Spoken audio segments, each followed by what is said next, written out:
Howdy, folks. It is Meandering Mike in the Man Cave of Madness. It is after midnight, and we are talking about our print and play adventure with the game Rommel, Campaign for North Africa. Now, I did a video on this a little while back, a segment called Hexagon Alley. I had decided, looking at these counter sheets, it's a thin, it's cardstock, so it's not chipboard. It's a decent thickness for cardstock in terms of, but it's perforated. Okay, and it's relatively thin. I thought, there's no way I'm going to play with these if I just, foldy bendy, do this perforations and use these. It's going to be way too thin. And I'm like, I'm not going to paste these on chipboard. Because one, that you have to perforate them out and then paste them on chipboard. Now in the long run, that would have been easier. Very uniformly cut half-inch counter. I have blank counters from the old school SPI and old GMT and a ton. I'll have to find them all and do a segment on it sometime. All my blank counter stock that I have. Now, I decided, well, it can't be that hard, right? So I'm going to print and play these, have a copy, keep this original. All right. So this is my adventure. Now, my first thought was, well, adhesive sticker material. Okay, you can print on this. You peel off this backing. These came in a 13 by 13 sheet. Well, those were designed for the latest Cricut machines, 3. We have an old 2. We've never actually used it. We never had a chance to figure it out. And it doesn't print. You can use pens, you can use cutting blades. Like you could make a design and have it, score and cut out thing that you could like peel off, or you could draw on this with pens that you could program a design, but you can't use it to print right on it in the machine. These would fit. So I think the old ones use 12 by 12. So I said, well, I'm going to print right on this in an inkjet printer, right? Because this is the right material. Well, see this, how glossy that is and slippery? No. It would not feed through correctly. And I guess there's some tricks and techniques that some people have made that work, but I just wanted to get on with it and done. I want to play this game. It's part of my 10 games for the year. I'm running out of time, so it's like, no, come on. We guys got to do this as fast as we can. No figuring out how to do all this advanced stuff. Just get it done. So, inkjet printer, can copy this, print it on normal paper. Did that. I used the highest resolution I could, 600 DPIs at a 300 in color, of course. And then I took and glue sticked that photocopied page onto this and then trimmed this down. All right. So that didn't look too bad. The colors looked, pretty good. Not quite as vibrant as this. And I could sort of see the lines where the perforation, but not super well. The closer I looked, it's like, wow, some of these were like, well, you can see here, it's like really hard to see some of these. Some of these lines you can see and some you can't. So like, oh, this might be a difficulty cutting that out. Well, we didn't even get that far yet before we had more issues. So I've copied this. I've glue sticked it on here. Well, glue sticking, you gotta. My glue stick rolled underneath my cutter. You gotta do it evenly enough with enough stuff. You don't want too much. You don't want to cause wrinkles. But you better have enough, otherwise you're going to start having some peeling edges. And that's what ended up happening to me. Some of the counters, there's like 252 total counters, and I maybe had 24 that I had to reglue. Like, I'm going to see over there? This is of the Germans, the ones I had to reglue. I haven't finished cutting that one. I had fair number for the Italians. All total about, 24 guys that I had to go back and reglue the paper, the adhesive on this, behind this part. When I first had my page pasted on here, and I said, okay, now I peel off this back, like, it didn't feel that sticky, right? I was like, this is gonna be a problem. It didn't feel that sticky. So I had my chipboard at a 8.5 by 11 of this, and this This is less than 8.5 by 11. So I had some room to play with, when I printed this and cut it down to the same size. It's like, okay, well, I'm going to align it onto this sticky side down. It's like, it's not that sticky, so here I shouldn't have much problem. I was worried that it wasn't going to stick at all. I was thinking, God, should I glue stick this? And then it's like, how's that glue sticking in it? I said, well, no, I'm going to try it. So I was getting ready to position it. This thing bowed enough with the whole sheet that it stuck on part of the thing. It's like, whoa, it was very grippy. Like, wasn't super sticky to my fingers, but boy, did it grip on the chipboard. And so I had to very carefully pry it up and get it off. Or it didn't rip the surface of this, but in one little spot it seemed to make it buckle up a little bit. But I got it off, and then I very carefully lined things up, and I was like, okay, I wasn't going to try to line two corners exactly perfectly. So I had one edge that I aligned, and then since there was some room to spare, I said, I know I'd just trim off those two edges. So I got one down, got the thing on there. Okay. And I wanted to make sure it would stick well. So between having had, glued the paper on to this and then this sticking here, I just put a nice flat weight on it and let it sit, for like at least 8 hours to make sure everything was fixed fine. And it came out, nice, stiff result. Then it was time to cut that out. Now, the only thing that's uncut right now is, like I said, this two-piecer here. Now, there was one slight edge. You see that white there? One edge from the photocopying where it had a slight white edge left to it, which I sort of have mostly trimmed off as I went on, but everything else is pretty good. So I went out and bought this paper cutter. This is a 15 by 15 inch. I figured if I'm going to buy something, get something nice and sturdy. It's by X-Acto. I don't think you can see that there. X-Acto brand. The X-Acto knife people. I figured, okay, that's cool. It's got a... Hear that? That's a self-sharpening blade style. All right. Now, of course, the lock guard is finicky, and you don't want to accidentally cause a problem with that. But anyway, so this is a pretty nice paper cutter, a guillotine cutter as they call them. Not the whoosh guillotine that comes down like that, but it's levered. This support bar back here that you put things next as you're feeding to that corner to cut off. Well, that's fine, but it doesn't go all the way up to the edge. There's about an inch there where it doesn't go up to the edge, and it could. It should be able to go up to within a 16th to an 8th of that actual cutting edge. And it should, because it means as you're feeding things over and cutting, and feeding and cutting, these are 1/2 inch counters, so you're doing it every 1/2 inch, and that works real well for the grid. This is a 1/2 inch grid. I don't know if you can see here, but there's like inch increments with the arrows with numbers, and each of these little squares is a 1/2 inch. And you got your centimeters and stuff over there if you need that.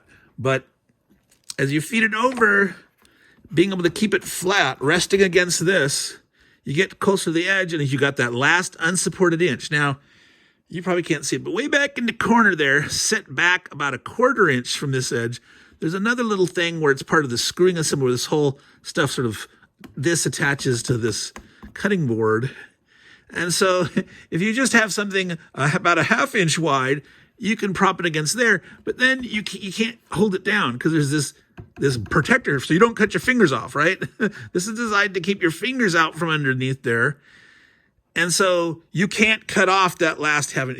You can do like, two of these 1/2 inch strips where they're together with last inch. You can sort of be propping it on the very corner there, but you can't really rest it there. You're having to eyeball it with those really wimpy lines where these perforation lines didn't come out very well in the photocopier. It was a nightmare trying to get that lined up and cut in those strips, okay? So I did the best I could, and then I had to finish off with scissors. That's why there's scissors here now. These are good scissors. These are Singer. Of course, if someone's a fabric, don't use my good my good fabric scissors to cut paper. Cardboard is notorious for dulling blades, but it's like, I want the sharpest thing I got, and that's these. These are better than Fisker's. Stinger, yes. So I'm who's using them, okay? These are not my wife's, these are mine. I bought these.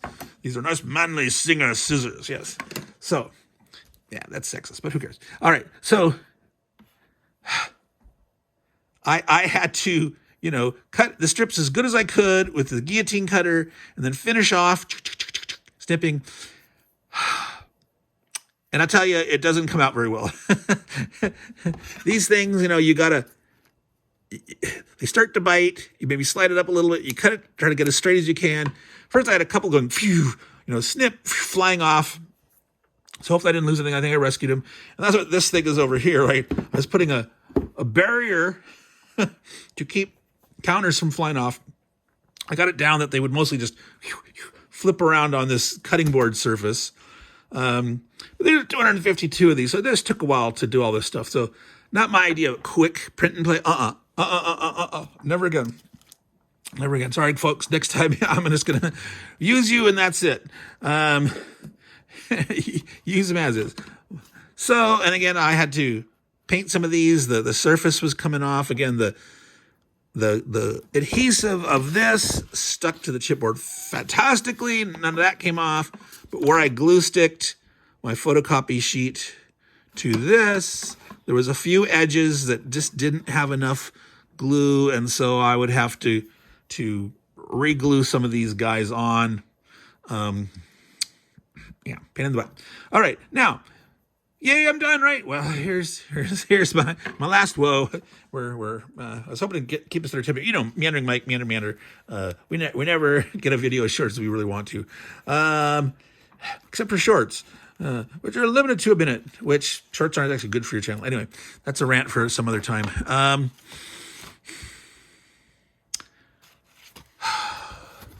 Look at that nice contrast. That nice yellow, light green, greenish yellow, green, Allies, Italians, Germans.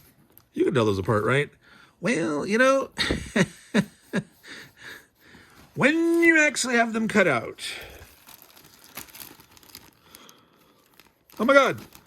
Is that 2 bags of yellow? Well, these are the light green Italians. These are the yellow things. And I think once they get on the map, oh my God, they're going to be hard to distinguish from each other. Maybe in the brightest close light, if I... There. That's causing a flickering in my camera view here. That's interesting. Of course, it's going through that plastic bag, but yeah, it makes it stand out a little bit more, but still not. So we'll have to see when I get that against the actual map, which is in here. But like the first scenario, it's all Italians and Allies, right? Because the Germans don't show up until January, February, 41. It's all 40, it's all Italians. So yeah, that's way too close. That's problematic.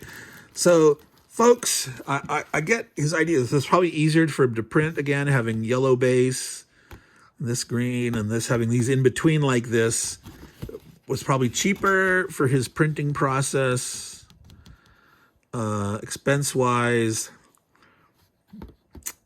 And maybe, if you actually punch these out, and these two guys retaining their color if they don't fade in the sun. That's the problem with this, though, is you actually started playing it and left it out in the sun.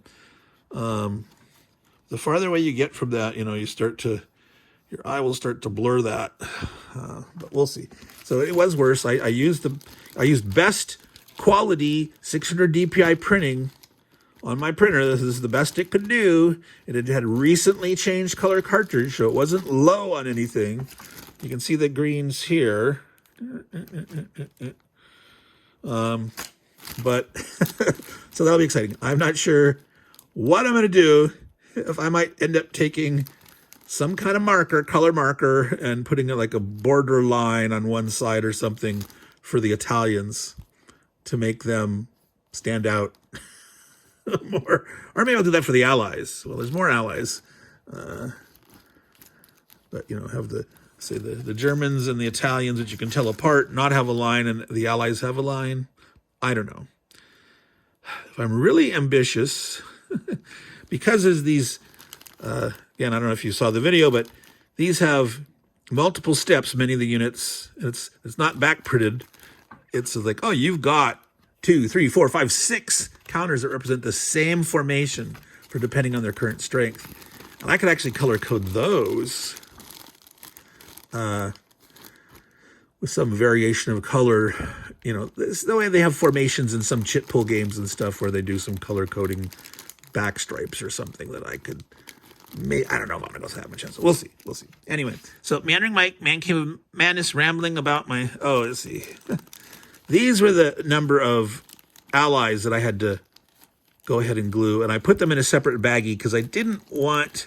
Because I had them all spread out down here at first, so they weren't touching each other. Now they're obviously dry, but I didn't want them to potentially have some glue stick that came out of the edge and stick to these other ones, and things stick and rip and whatever. So that's why there's 2 of those. So Meandering Mike, Man Cave of Madness, Rommel, the campaign for North Africa.